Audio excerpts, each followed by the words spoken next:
Hi friends, మీకు కనుక ఈ వీడియో నచ్చినట్లయితే తప్పకుండా లైక్ చేయండి.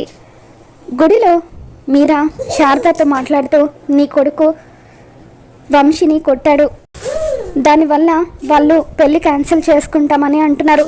నువ్వేం చేస్తావో నాకు తెలీదు. నీ కొడుకు అతనికి క్షమాపణ చెప్పాలి, లేదంటే రేపు ఈ పెళ్ళి ఆగిపోయి నా కూతురు ఏ అఘాయిత్యమైనా చేసుకుంటే అప్పుడు నా కూతురు శవాన్ని తీసుకువచ్చి నీ ఇంటి ముందు నేను కూడా కిరోసిన్ పోసుకొని నిప్పంచుకొని చచ్చిపోతాను అని చెప్పి మీరా శారదని బెదిరిస్తూ ఉంటుంది. అలా చెప్పేసి ఏడ్చుకుంటూ వెళ్ళిపోతూ, చూడు ఇది పిచ్చిది వాగేసి వెళ్ళిపోతుందని అనుకుంటున్నావేమో, ఒకవేళ ఈ పెళ్ళి ఆగిపోతే జరగబోయేది అదే, మా శవాలను నువ్వు చూస్తావు అని చెప్పి అలా మీరా శారదని బెదిరించి అక్కడి నుండి వెళ్ళిపోతుంది. ఇక ఆ తర్వాత శారద వంశీ వాళ్ళ ఇంటికి వెళ్తుంది. ఏమండి అంటూ శారద వెళ్ళడంతో ఎవరమ్మా నువ్వు అని చెప్పి వంశీ తల్లి అంటూ ఉంటుంది. నేను గగన్ తల్లిని అని చెప్పి శారద అనగానే, ఓ మా అబ్బాయిని కొట్టాడు కదా వాడి తల్లివి నువ్వేనా, కృష్ణప్రసాద్ రెండో భార్యవి నువ్వేనా అని చెప్పి, అసలు పెళ్ళైన వాడిని మళ్ళీ పెళ్లి చేసుకున్నావంటే నీ క్యారెక్టర్ ఎటువంటిదో మాకు అర్థమవుతుంది అంటూ వంశీ తల్లి తండ్రి ఇద్దరూ కూడా శారదాన్ని అవమానిస్తారు.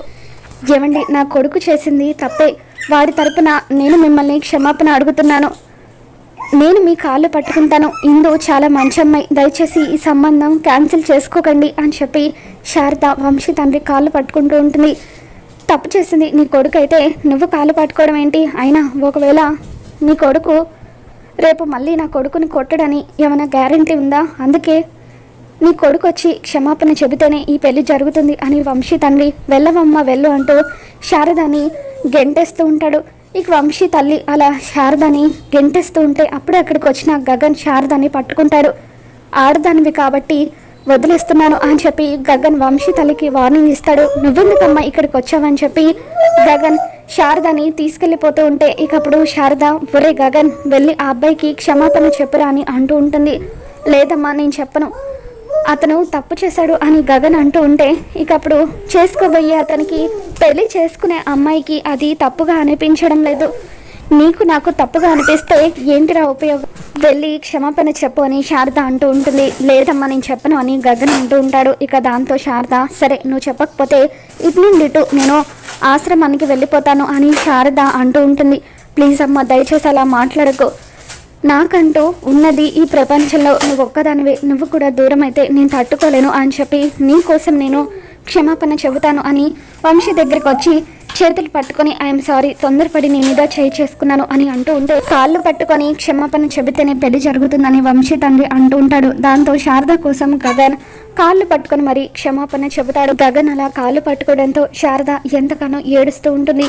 ఇక తర్వాత గగన్ శారదను తీసుకుని అక్కడి నుండి వెళ్ళిపోతూ ఉంటాడు. మరోపక్క అందరూ కూడా శరచంద్ర ఇంట్లో డల్గా ఒక చోట కూర్చొని ఉంటారు.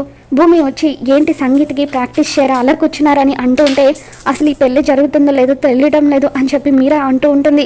ఈ పెళ్లి ఖచ్చితంగా జరుగుతుంది, అపూర్వ ఆంటీ వాళ్ళతో మాట్లాడి జరిపిస్తుంది అని చెప్పి భూమి అంటూ ఉంటే అప్పుడు భూమి తనని బ్లాక్మెయిల్ చేసిన విషయాన్ని గుర్తు చేసుకుని అపూర్వ, అవునవును నేనే ఈ పెళ్లిని జరిపిస్తాను అని చెప్పి అంటూ ఉంటుంది. ఇంకేంటి వదిన పెళ్లి జరిపిస్తుంది కదా, అందరం సంగీత్ ప్రాక్టీస్ చేద్దామని మీరా అంటూ ఉంటే భూమి సాంగ్ ప్లే చేస్తూ ఇల్లు ఇదిగో ఈ స్టెప్స్ను ప్రాక్టీస్ చేయంటూ భూమి ముందుగా డాన్సులు వేసి చూపిస్తూ ఉంటుంది. ఇక ఇందు ప్రాక్టీస్ చేస్తూ ఉంటే చెర్రీ భూమిని పక్కకు లాక్కొని వెళ్తాడు. అప్పుడు భూమి తన ఫోన్ని స్పీకర్ మీద ముంచి వెళ్తుంది. ఇక అప్పుడు అది చూసిన అపూర్వ ఎలాగైనా సరే ఈరోజు దాని ఫోన్ కొట్టేయాలని చెప్పి నక్షత్రకి సైగ చేసి దగ్గరికి పిలుస్తుంది. అదిగో దాని ఫోన్ నువ్వు కొట్టేసి తీసుకురా అని చెప్పి అంటూ ఉంటుంది. మరోపక్క చెర్రీ సినిమాలోని ఒక డాన్స్ని భూమికి చూపిస్తూ, నాకు ఈ డాన్స్ నేర్పించవా, నేను ఒక అమ్మాయిని ప్రేమిస్తున్నాను, ఈ డాన్స్ వేసి ఆ అమ్మాయికి నా ప్రేమ విషయం తెలియజేయాలని అనుకుంటున్నాను, ఐ లవ్ యూ అని చెప్పి చెర్రీ అంటూ ఉంటే భూమి సీరియస్గా చూస్తూ ఉంటుంది. అంటే అలా అమ్మాయికి ప్రపోజ్ చేయాలని అనుకుంటున్నాను, ఈ డ్యాన్స్ నేర్పించవా అని చెప్పి అంటూ ఉంటే అసలు ఇటువంటి డ్యాన్స్ బయట ఎక్కడా లేదు, ఏదో సినిమాల్లో మాత్రమే ఉంది అని చెప్పి భూమి అంటూ ఉంటే అదంతా నాకు తెలీదు, ప్లీజ్ ఎలాగైనా నాకు ఈ డ్యాన్స్ నేర్పించవా అని చెప్పి చెర్రీ భూమిని బతిమలాడుతూ ఉంటాడు. మరి రాబోతున్న ఎపిసోడ్లో ఏం జరగబోతుందో మళ్ళీ మన ఛానల్లో తెలుసుకుందాం. ఇంకా నీకు వీడియో నచ్చినట్లయితే లైక్ చేయండి.